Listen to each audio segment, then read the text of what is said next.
Hey everyone, today I want to talk about an integrated form of meditation practice, which is meditating in your car.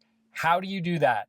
Well, obviously, one way to meditate in your car is if you have a break in the day, you happen to just be hanging out in the parking lot of your local grocery store with time to kill, you can sit in the seat, do a formal practice of meditation, close your eyes, follow the breath, whatever your usual meditation practice is. That's one way to do it. But here's the more interesting way to do it. It's integrating meditation practice into the drive itself.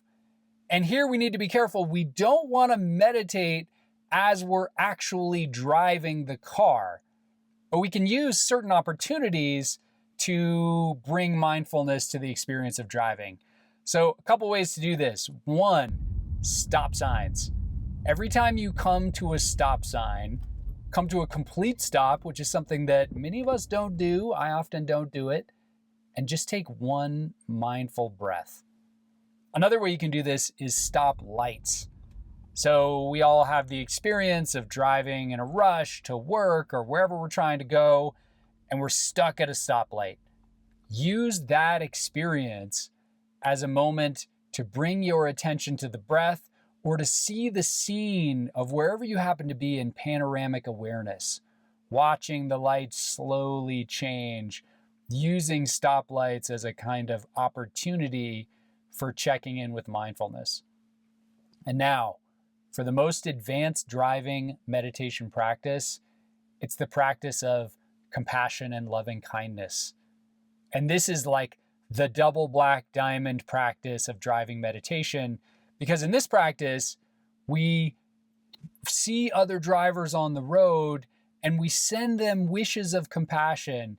And it becomes particularly difficult when we're encountering drivers who piss us off. So let's say somebody cuts you off or somebody grabs your parking spot at the grocery store.